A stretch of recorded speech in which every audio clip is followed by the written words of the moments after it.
आज मुझे बहुत खुशी हो रही है कि मैं महाराष्ट्र के विदर्भ प्रांत के वाशिम डिस्ट्रिक्ट, जो कि एस्पिरेंट डिस्ट्रिक्ट में उसका नाम 114 डिस्ट्रिक्ट जो पूरे देश के माननीय प्रधानमंत्री ने निकाले हैं, जो एजुकेशनली, फाइनेंशियली और बहुत सारे इंडस्ट्रियली, सब लीडरशिप वाइज, पॉलिटिकली, सभी दृष्टि से जो पीछे है। मुझे बोलते समय दुख होता है, मैं यहाँ का हूँ इसलिए दर्द भी होता है, लेकिन जो सच है वो सच है कि हमारे डिस्ट्रिक्ट में 2-3 तालुके तो ऐसे हैं जो गढ़चिरौली से भी पीछे है। मीन्स आपको आश्चर्य लगेगा कि हम नीचे से 2 नंबर पे हैं, तो बड़ा दर्द होता है। लेकिन हम उस पर बात करेंगे और किसको किसके विरोध में बोलेंगे कि पॉलिटिकल विल नहीं है, यहाँ के लोग ऐसे हैं, स्टेट की गवर्नमेंट ऐसी है, या ये वो हम नहीं करते। हमने सबने ये डिसाइड किया है कि हम किसी भी प्रकार से बहुत जल्दी 2028 तक, 1 मई 2028 तक एस्पिरेंट डिस्ट्रिक्ट, ये जो शब्द है, ये प्रैक्टिकली निकाल के बताएंगे। ये हमारी कोशिश चल रही है, सभी इंडिविजुअल काम नहीं है, सब मिलके हम काम कर रहे हैं। उसमें आर्ट ऑफ लिविंग है, पतंजलि है, उसके बाद फिर आस्था फाउंडेशन है, नारी फाउंडेशन है, उसके बाद हमारा एक ग्रुप है सरनाइक फार्मर प्रोड्यूसर कंपनी है, आरजी ग्रुप है, उसके बाद फिर हमारा ये जो ओएसिस ग्रुप है, ऐसे कई, हमारा सर्वधर्म मित्र मंडल है, कई लोग इसमें जुड़ रहे हैं। अभी अभी फैक्ट फाउंडेशन भी जुड़ा है, श्री फाउंडेशन है, और ऐसे कई फाउंडेशन जुड़ रहे हैं। हम क्या कर रहे हैं, यहाँ का जो पोटेंशियल है, वो एजुकेशनली हो, फाइनेंशियली हो, पॉलिटिकली हो, कोई भी दृष्टि से उन लोगों का थिंक टैंक बनाने की कोशिश कर रहे हैं वे। तो ये थिंक टैंक में का एक मेंबर आज उनके पास हम आए, बहुत व्यस्तता थी उनकी, और बहुत व्यस्तता में लगातार 3 दिन से हम कोशिश कर रहे थे, हमारी टीम, कि हम उनका समय लेंगे। लेकिन मुझे बहुत खुशी है, और उनको मैं धन्यवाद तो नहीं दूंगा, मैं खुशी व्यक्त करूंगा एक कि आज उनके फैमिली ने हमको समय दिया। कि मैं आपको बता दूं कि ये थिंक टैंक का पहला मेंबर है, इसकी उम्र क्या है, लेकिन उम्र के पहले मैं बता दूं आपको कि इस नौजवान ने, जब वो 14 साल 6 महीने का था, तब 193 कंट्री के रिप्रेजेंटेटिव जहां थे, विश्व का पूरा जो संतुलन बनाए रखने का काम, मानवता का काम जहां से कुछ प्रमाण में होता है, वो यूनाइटेड नेशन में 193 कंट्री के रिप्रेजेंटेटिव के सामने जब इसने स्पीच दिया, तो वो स्पीच पूरे वर्ल्ड में टॉप लेवल के 3-4 लोगों के जो स्पीच थे उसमें गया, और मार्किंग पॉइंट में 50 पॉइंट्स के ऊपर उसके मार्किंग पॉइंट थे। मैं अभी अभी एक खुशी की बात आपको बताता हूं, अभी वो 12th पास हो गया है, और 12th में कौन से सब्जेक्ट में लिया होगा, कौन सी तैयारी वो कर रहा होगा। जब हमारे बच्चे जीआरई की तैयारी कर रहे हैं, किसी को आईआईटी में जाना है, किसी को मेडिकल में जाना है, किसी को फिर और हमारे आयशर में जाना है, किसी को और कहीं जाना है, बड़ा अजीब लगता है, बहुत अच्छा लगता है। जब जब भी हम स्ट्रेस में आते हैं तो इस फैमिली में आके बैठते हैं, तो ये अलग ही फैमिली है। क्या किया इन्होंने 11 स्टैंडर्ड से ही इस बच्चे को ह्यूमैनिटी की ओर बढ़ाया है। मानवता, 10th के बाद ही मानवता ये सब्जेक्ट देके, शायद आपने सुना भी नहीं होगा, और कुछ बच्चों को तो ये समझेगा भी नहीं, ये भनगड़ क्या है, मानवता क्या है। तो ह्यूमैनिटी बेस लाइफ इसका रहना चाहिए। इसलिए इनके माता पिता दोनों ने भी कोशिश की, इंडिया घूमे, और इंडिया घूमकर फिर एक अच्छा कॉलेज है, उस कॉलेज में उसको लाखों रुपए खर्चा करके ह्यूमैनिटी सीखने के लिए लाखों रुपए खर्चा करना, बड़ा अजीब लगता है ना आप लोगों को, लेकिन ऐसे अजीब काम करने वाले ही दुनिया में बहुत अच्छा काम कर सकते हैं। सो क्रिएटिव काम कर सकते हैं, पॉजिटिव काम कर सकते हैं, इंस्पिरेबल काम कर सकते हैं। इसलिए आज हम डायरेक्टली मैं आपको बता दूं, इसका नाम है वेद सोलंके, और अभी 12th पास हो गया है वो। और वेद सोलंके के पिताजी है यहाँ पर बैठे हुए श्री नारायण जी सोलंके, जिन्होंने अभी अभी अपने देहात में धूप में खड़े रहकर अपने जलतारा का काम करने में बहुत इनिशिएटिव लिया है, और इन्होंने भी 15 कंट्रीज में भारत का रिप्रेजेंटेटिव बोलकर का एक अच्छा काम वहां पर रिप्रेजेंट किया है। यूनाइटेड नेशन में भी वो गए हैं। पृथ्वी बचाने के काम में एक डिजिटल मैगजीन निकलता है, आपको आश्चर्य लगेगा कि ये मैगजीन वाशिम से निकला, और 15 कंट्रीज में उसके रिप्रेजेंटेटिव थे, और उस डिजिटल मैगजीन की चीफ एडिटर हमारी माताजी थी, ताई थी, सोलंके ताई। ये ऐसा परिवार है। आज मैं डायरेक्टली, समय कम है, मुझे भी आगे जाना है, और इसको भी हांगकांग की तैयारी करना है, अभी उसका फ्लाइट है 26 तारीख को हांगकांग के लिए, वो ग्रेजुएशन हांगकांग यूनिवर्सिटी से कर रहा है। तो वेद इन शॉर्ट बताइए कि राइस फाउंडेशन दुनिया का माना हुआ टॉप मोस्ट, मैंने जो सुना है कि राइस फाउंडेशन दुनिया का नंबर 1 का फाउंडेशन, इज इट ट्रू? बिल्कुल, यस। तो दुनिया का नंबर 1 के फाउंडेशन में आप चुने गए 1 लाख लोगों में से जो 100 बच्चे चुने थे, उन 100 बच्चों में भी आप 7 नंबर पे थे। क्या ये सही है? जी बिल्कुल। ये सही है। तो फिर ये छोटे से नागठाना जैसे गांव से आपके रिलेटिव्स आज भी वहां रहते हैं, फार्मर है, और ऐसे सब वातावरण में से आप इतने बड़े विश्व लेवल पे गए, क्या राज है? क्या किया आपने राइस फाउंडेशन में एंट्री लेने के लिए, और राइस फाउंडेशन आपके लिए क्या कर रहा है? Let me know. और ये सब पूरे वाशिम के लोगों को और महाराष्ट्र के बच्चों को समझन दो कि क्या आपने किया। यस। तो सबसे पहले मेरे पास मेरी कहानी थी, और वो कहानी मेरे रूट से, मेरे कल्चर से और मेरे गांव के लोगों से जुड़ी हुई थी। तो मैंने राइस को ना एक प्रोजेक्ट दिया, बल्कि मैंने राइस को अपनी कहानी दी। जो मैंने देखा है मेरे लोगों के लिए, जो मैंने फील किया है एक वे में, वो मैंने राइस के सामने रखा। और मैंने उन्हें जो किसानों की यहाँ पर आप बीती है, जो उन पर बीत रहा है, और जो लूप होल्स हमारे सिस्टम में है, वो मैंने सामने राइस के रखने का मैंने एक ट्राई किया था। जहाँ पर उन्होंने मुझे एक वीडियो शूट करने को लगाया था, और जहाँ पर मुझे बात करनी पड़ी कि किस तरह से हमारे किसान दिन रात स्ट्रगल करते हैं, बट उन्हें प्राइस नहीं मिल पाता है, उनके लाइफ में स्ट्रगल है, उनके लाइफ में काफ़ी सारे प्रॉब्लम्स हैं। तो उसके लिए मैंने एक मेंटल हेल्थ का एक सर्वे किया था, जहाँ पर मैं मेरे गांव नागठाना के हर एक घर में गया, और वहाँ पे मैंने सर्वे किया लोगों का एक PHQ-12 क्वेश्चनर से, जहाँ पे मैंने उनकी दुविधाएं जानी, उनका मेंटल स्ट्रेस जाना, जो कि वो ओपनली बता नहीं सकते जैसे दूसरे वो डिसीजेस बता सकते हैं। तो वो डेटा जब मैं लेके गया, तो फिर उसको हॉस्पिटल में रेफर किया, और जब हॉस्पिटल में रेफर किया तो मुझे ये पता चला कि उसमें से 4 एक्यूट डिप्रेस्ड किसान मिले, जिनको जल्द से जल्द साइकेट्रिक रिहेबिलिटेशन, जैसे हम कह सकते हैं, मदद की जरूरत थी। तो वो जब मैंने राइस को प्रेजेंट किया एज अ फाइनलिस्ट, जब मैं 500 में से सिलेक्ट हुआ पूरे दुनिया में से, जहाँ पर 1 लाख से ज्यादा एप्लीकेशंस थे, तो मुझे कहीं ना कहीं लगा कि ये एक बहुत ही इम्पैक्टफुल इमोशनल स्टोरी है, जो कि राइस को पता चली है। और ये सचमुच जब 8 घंटे में एक फार्मर सुसाइड विदर्भा में होता है, और वर्ल्ड बैंक के रिपोर्ट के हिसाब से जब 7 घंटे में जो 7 डिस्ट्रिक्ट होने वाले हैं, उसमें से एक विदर्भा का डिस्ट्रिक्ट होने वाला है, जो क्लाइमेट चेंज को लेकर जो उन्होंने रिपोर्ट रखा था।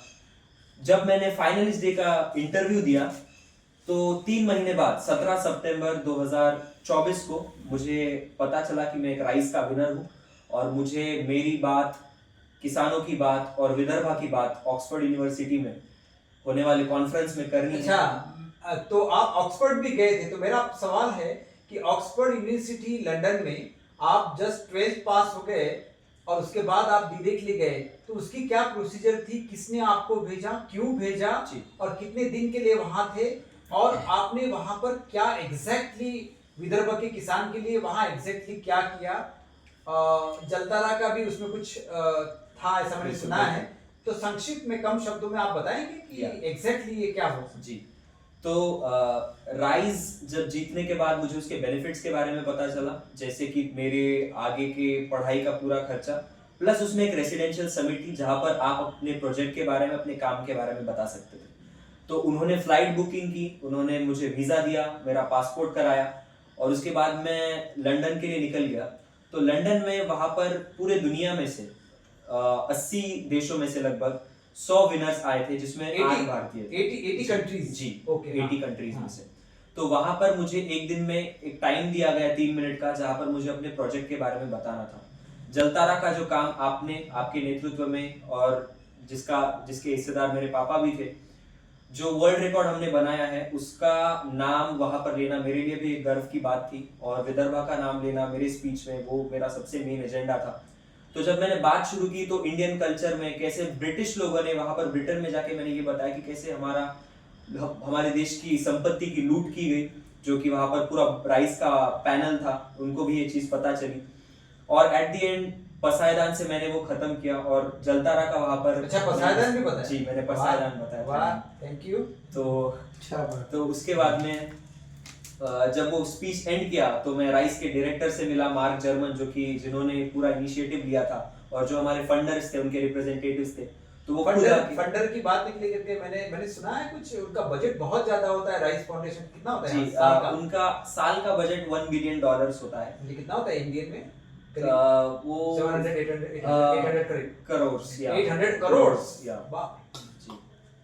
तो वो 100 लोगों पे उतना खर्च करते हैं। तुम कोई इम्पैक्ट की बात करोगे, तुमको कोई सोशल इनोवेशन करना है, अगर मुझे किसानों के लिए कुछ काम करना है विदर्भा में रह के, तो मैं उनको सोशल फंड के लिए अप्लाई कर सकता हूँ, जो कि वो मुझे आगे गाइडेंस करेंगे और वो फंड भी देंगे लोगों को काम करने के लिए। ओके। तो वहां पर बच्चों से यही सीखने को मिला है कि नेटवर्किंग लाइफ में कितनी जरूरी है, और एट द सेम टाइम ये भी सीखने को मिला है कि वहां पर जाकर भी दूसरे देश के लोग, जो वहां पर बच्चे थे, वो अपने रूट्स नहीं भूले थे, और उनका at the end top university से सीखकर भी यही अप्रोच था कि वो अपने घर पे जाके कुछ अपने लोगों के लिए कर पाए। ओहो। अब मुझे एक बात समझ में नहीं आ रही कि ह्यूमैनिटी सब्जेक्ट लेकर, जैसे इंजीनियर पैकेज मिलाएगा, डॉक्टर पैकेज मिलाएगा, आईआईटीएस पैकेज मिलाएगा, तो ये पूरे पैकेज की दुनिया में, क्योंकि मैंने बचपन से आपको देखा है, समझा है, जिस स्कूल में आप पढ़ते थे वहाँ मेरे स्पीचेस भी हुए, so I know your body language and your genetics and all this things. तो ये सब सिस्टम में आपको कभी ऐसा लगा नहीं कि बड़े पैकेज के दौड़ में मैं दौड़ूं, क्योंकि आपका परसेंटेज तो हाई था?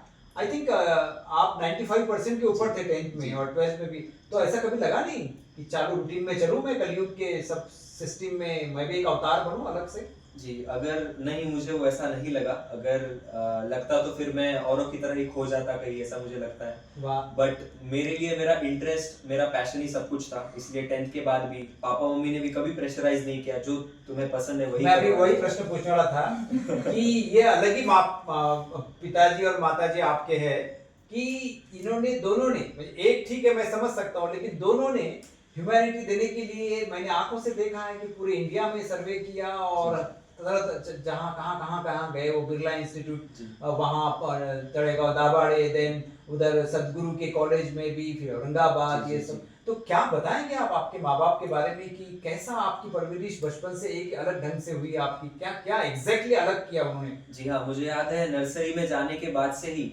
मतलब पहले दिन से ही उन्होंने मुझे स्टेज डेयरिंग और कॉन्फिडेंस के पार्ट पढ़ाए हैं। मतलब जो भी कोई कंपटीशन, छोटे से छोटी से बड़ी एनुअल डे में पार्ट लेना, हर चीज में मुझे स्टेज पर उन्होंने मेरा कॉन्फिडेंस बूस्ट करने का काम किया है, हमेशा सपोर्ट किया है। कभी भी नहीं कहा कि मुझे इतने परसेंटेज की उम्मीद तुम्हारे से है, या फिर मुझे तुम्हें ये प्रेशर करना है कि तुम डॉक्टर बनो या इंजीनियर, वो कभी नहीं हुआ था। इसी वजह से मुझे वो कॉन्फिडेंस आया कि 15 साल की एज में मैं लाइव टीवी पर कॉल के जरिए मैं पार्टिसिपेट किया।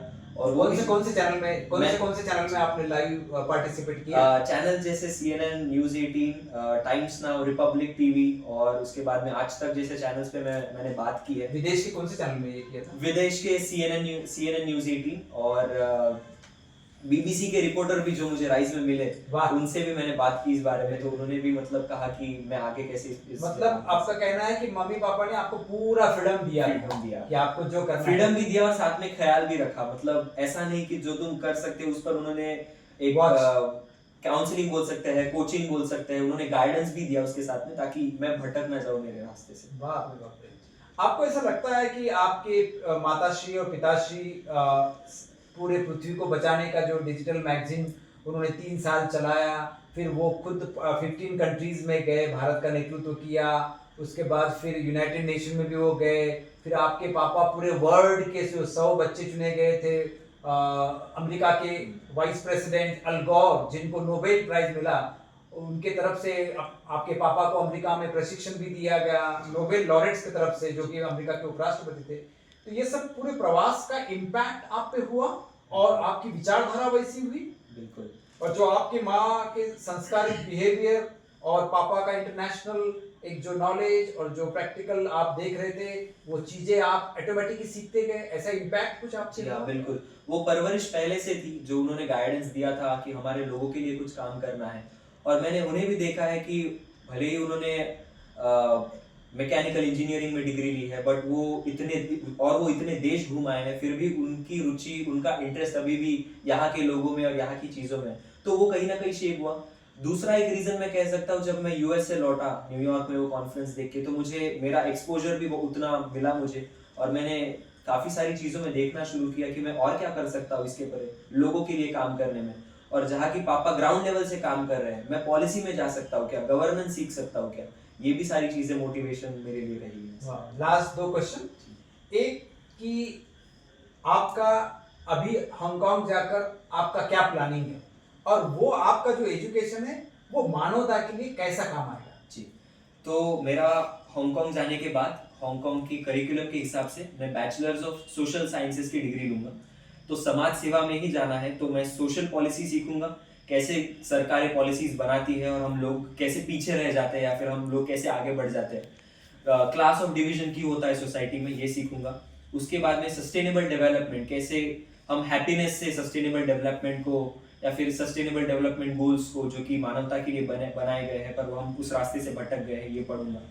मेरा सब्जेक्ट पॉलिटिक्स होने के साथ साथ पॉलिसी, कैसे गवर्नेंस फॉर्म होता है, कैसे लोग काम करते हैं, और प्रोटेस्ट दुनिया में या फिर दुनिया में कुछ लोगों की क्यों नहीं सुनी जाती, तो ये सारे कुछ माइन्यूट टॉपिक्स हैं, ग्लोबलाइजेशन, माइग्रेशन जैसे, और क्लाइमेट चेंज पे। तो मेरी डिग्री एक पर्टिकुलर कोर्स को लेके नहीं है, तो काफ़ी सारे कोर्सेज को मिलाकर मैं बाद में चूज करूंगा कि मुझे क्या करना है।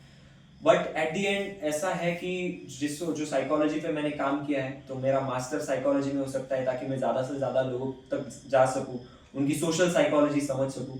तो अभी तक नेविगेटेड नहीं है, बट यही अप्रोच है कि सब कुछ सीखना है, तभी जाके मैं कुछ ना कुछ कर पाऊंगा और लोग अपने लोगों के लिए, एटलीस्ट मेरे वाशिम के लोगों के लिए काम होगा। बहुत बढ़िया। आज मुझे ये छोटा सा इंटरव्यू लेते समय बहुत बहुत खुशी हो रही है, और मैं देख रहा हूँ आपकी व्यस्तता और आपका शेड्यूल, लेकिन फिर भी आपके फैमिली ने समय दिया, लेकिन फिर भी आपके 2 मिनट लेता हूँ कि वाशिम जिले के, और स्पेशली वाशिम का जो प्रॉब्लम है वही प्रॉब्लम हिंगोली का है, वही प्रॉब्लम मीन्स विदर्भ, मराठवाड़ा, कोंकण, ये जो एरिया है अनडेवलप्ड एरिया है, इन बच्चों को आगे जाने के लिए, विश्व स्तर पे जाने के लिए आप स्पेशली यूथ्स के लिए क्या मैसेज देंगे? मैसेज मुझे ऐसा चाहिए कि यस, उन्होंने ये नहीं करना चाहिए और ये करना चाहिए, मतलब उनके माँ बाप ने क्या करना चाहिए और उन्होंने क्या चाहिए, क्या आपका एक्सपीरियंस वो मुझे बताया तो बच्चों के लिए मैसेज अच्छा रहेगा। तो मुझे ऐसा लगता है कि सबसे पहले तो जो अपनी रुचि है, जो अपना इंटरेस्ट है, उसे ढूंढने में थोड़ा वक्त अपने आप को दे, ना कि सजेशंस ले दूसरों से।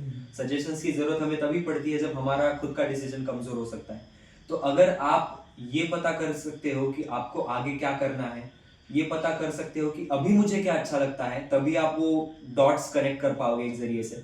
उसके बाद में आप वही करिए जो आपका दिल और दिमाग साथ में कहता है, ना कि दिल ना कि दिमाग अलग अलग।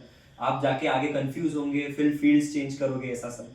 बट यही कहूंगा कि आज के जो बच्चे हैं, मेरे लेवल के, मेरे क्लास के जो बच्चे थे, जो उन्होंने गलती की, जो मैंने भी अक्सर कहीं ना कहीं गलती की होगी, कि अपर हमारे करियर्स को, हमारी लाइफ को नैरो डाउन किया 1 या 2 फील्ड्स में, जैसे जेई, नीट या फिर डॉक्टर, इंजीनियर। बट आइडियाज को आने दे, क्योंकि मैंने ऑक्सफोर्ड में वो भी लोग देखे हैं जिन्होंने सस्टेनेबिलिटी में पीएचडी की है और जो आज टॉप पोजीशंस पर हैं, जो सीएसआर के लिए पैसा देते हैं। और वो मैंने राइस का डायरेक्टर भी देखा, जो लिबरल आर्ट्स में जिन्होंने किया, जिन्होंने पेंटिंग में अपनी पीएचडी की है और वो डायरेक्टर है। तो हमें करियर्स के बारे में पता ही नहीं है, क्योंकि हम वो देखते ही नहीं है, क्योंकि हमारी थिंकिंग, हमारा विजन ही छोटा है। तो मुझे बस इतना कहना है कि हमारा विजन बढ़ाए और हमारा, और ये बोलते समय वो उसके बारे में थोड़ा प्रकाश डालिए कि आप ये करते समय बचपन में जब बहुत छोटे थे तब आप खाना बनाने में आपकी माँ को मदद करते थे, ऐसे मैंने सुना है, और उसका वीडियो भी आपने यूनाइटेड नेशन में बताया था। जी हाँ। तो वो एक पॉइंट। दूसरा कि मंगरुलपीर में जाके, मंगरुलपीर में आपने करीब 200-250 घरों पे सर्वे किया था। तो क्या मैं एज ए सोशल वर्कर जब मैं देखता हूँ तो मुझे माँ बाप बोलते हैं कि तुमचं सगळं चांगलं है, तुम्हारा सब अच्छा है, लेकिन हमारे बच्चे की ये एग्जाम है, वो एग्जाम है, उसमें एग्जाम करते करते वो पूरे किताबी कीड़े बन जाते हैं, उनको ह्यूमैनिटी का स्पेलिंग भी नहीं आता, प्रैक्टिकल कब समझेंगे। तो आपने ये 95% लेते लेते ये भी काम किया है प्रैक्टिकली, तो क्या ये जरूरी है? क्या स्टूडेंट ने सिर्फ किताबी कीड़ा बनना चाहिए? और क्या किताबी कीड़ा आप रहते थे तो क्या आप मानवता के लिए इतना बड़ा वर्ल्ड लेवल पे जा सकते थे? जी। क्या जैसे आपने मंगरुलपीर की बात कही, तो वहां पर लोग आके मुझे सवाल पूछने लगे कि आप क्या कर रहे हो। वो जवाब किसी बुक में नहीं था, या फिर जब मैंने बैग खोली थी अपनी न्यूयॉर्क में, तो बैग कैसे ढूंढते ये किसी किताब में नहीं मिला, वो तो एक्सपीरियंस और वो तो मेरा जो पढ़ाया था, जो मेरा सेंस ऑफ माइंड था उस टाइम पे, कॉन्शियस था, वही उस वक्त चला। तो मुझे ऐसा लगता है कि जब भी आपको लाइफ सवाल पूछती है तो किसी सिलेबस से नहीं, बट आपको आप ही का इंटेलेक्ट, आप ही के जो पूरे वैल्यूज है जो आपके परिवार ने, आपके लोगों ने आपको दिए है, वो काम आते हैं। तो इसी वजह से वैल्यूज पे ज्यादा भरोसा करना चाहिए, बट स्ट्रीट स्मार्टेडनेस होना अपने अंदर वो भी बहुत ज्यादा जरूरी मतलब क्या है। Street smartness? स्ट्रीट स्मार्टेडनेस मतलब रटी रटाई चीजें रियल लाइफ में एप्लीकेबल नहीं होती, हमको ग्राउंड नहीं बनना चाहिए। ओहो, आपका क्या अनुभव रहा, इस्कॉन का क्या अनुभव रहा जब आप परेशान थे, आपकी बैग भी गई और आपको वहाँ बहुत परेशानी गई? कहाँ पर? न्यूयॉर्क में। इस्कॉन का क्या अनुभव रहा बताइए। इस्कॉन को मैंने मेल किया था कि वहां पर जाने के बाद जब मैंने एयरपोर्ट पे रुका था, मेरी बैग नहीं मिल रही थी, तो उसके थोड़े टाइम बाद 2 घंटे होने के बावजूद भी वो इस्कॉन के लोग वहां पर रुके थे मेरे लिए, मुझे अकम्पनी करने के लिए। वो मुझे इस्कॉन ले गए वहां आपके एक मेल पे? एक मेल पे। आपकी कोई पहचान नहीं थी? नहीं, कोई पहचान। और उन्होंने 2 घंटे वेट किया इस्कॉन वालों? हाँ जी जी। तो उन्होंने वो भरोसा मुझे दिखाया, और ये सारी चीजें ही कहीं ना कहीं मैंने अपने अंदर भी ले ली है कि दूसरों पे भरोसा कैसे कर सकते हैं विद प्योर इंटेंशंस। तो वहां पर जाके जब मुझे एक्सपोजर मिला, मैं इस्कॉन में 2 दिन रहा, हरे कृष्णा का किया, उसके बाद से मेरा भरोसा इन सब चीजों में ज्यादा बढ़ गया, और अभी भी मैं वो सीख लेके चलता हूँ। बाप रे। मैं लास्ट क्वेश्चन माता पिता जी को भी पूछता हूँ कि आप क्या शॉर्ट में कहेंगे एज ए माँ बोलकर, क्या इसका बचपन से अलग था? वो अभी वो खुद ही सामने आपके, वो क्या अलग है वो उसने खुद नहीं बता दिया है, हमें कुछ ज्यादा बताने की जरूरत नहीं है। लेकिन हाँ, लगता है कि वो बहुत डिफरेंट है और वो जरूर कुछ ना कुछ करेगा। और मैंने उससे प्रॉमिस भी लिया है कि जिस प्रोजेक्ट के लिए तुझे राइज ने विनर बनाया है, उस प्रोजेक्ट को तुझे आगे लेके जाना है, अपने लोगों के लिए कुछ ना कुछ करना है, तभी ये राइज को एक सच्चा राइज विनर मिल गया, ऐसा मैं समझूं। वाह, क्या ये सच है कि आपने इसका वो राइज में नंबर लगने के लिए 14 मन्नतें भगवान को मांगी थी? मराठी में 16, अच्छा 16, सॉरी मैं 14 बोला, 16 मन्नतें मांगी थी, मराठी में इसको नवस बोलते हैं। मतलब आप स्पिरिचुअलिटी पे विश्वास रखते हो? Very good. आपका क्या रहेगा शॉर्ट में, क्या बताएंगे एज ए फादर आपने कि कौन से एंगल से, आपके तो बहुत सपने थे बरोबर, लेकिन किस प्रकार से इसने कोऑपरेट किया आपको? अच्छा, उसको जब मैं पहले दिन, मुझे याद है जब मैं नर्सरी के लिए स्कूल में छोड़ने गया था, तो बाइक पे चलते टाइम उसने पूछा था कि मुझे स्कूल में क्यों भेज रहे ऐसे। मैंने बोला और भी जाते हैं। फिर उसका दूसरा क्वेश्चन पूछा था उसने कि मराठी में पूछा था कि आपणच का असतो, तो मुझे उसका कोई आंसर नहीं मिला, लेकिन मुझे कुछ तो उसको आंसर देना था, इसलिए मैंने बोला कि और भी रहते, दूसरे पन है। तो उसका आंसर वो तब से लेकर अब तक मैं यही खोज रहा हूँ कि उसको क्या कहना था, कि क्यों रहते हम, तो हम है कुछ, तो उसके लिए हमको कुछ इनोवेटिव, कुछ तो हटके, या फिर कुछ तो एक्सप्लोर करके दुनिया को कुछ वैल्यूज देना है। तो वो शायद उसको इनडायरेक्टली कहीं तो भी उसको हमने इनकलकेट की। और मैं ये कहूँगा कि ना सिर्फ पेरेंट्स का नर्चरिंग करने से सारी चीजें होती है, बल्कि वो खुद अपने आप में क्या है बड़े मायने रखता है। और जैसा उसका नाम है वेद है, वो तो उसको तो शायद दुनिया के लिए ही समझ देने के लिए उसका पैदा होना था, ऐसे मैं मानता हूँ। तो धन्य हो गए, इन शॉर्ट भरून पावलो बोल सकते मराठी में। बहुत बहुत धन्यवाद। मैं सबको ये बोलूंगा कि आपके बच्चों के लिए आपको कुछ विदेश में एजुकेशन देना है और कुछ करना है, आपको अलग अलग फील्ड में, इन्वायरमेंट के फील्ड में, या आपकी सामाजिक संस्था हो और वो वर्ल्ड लेवल पे जाने के लिए क्या क्या सिस्टम रहती है ये समझने के लिए आप सोलंकी सर से कांटेक्ट कीजिए। नारायण जी सोलंकी बहुत फेमस है, तो आप इस पे देख सकते हो, फिर फेसबुक, इंस्टा, सभी चैट जीपीटी पे सब है। मैं आखिर में गले लगूंगा क्योंकि उम्र तो कम है, और मैं मेरी तरफ से भी भाऊ को थैंक यू बोलना चाहता हूँ, क्योंकि उन्होंने आज तक जो भी किया है वो बहुत ही सराहनीय है। धन्यवाद।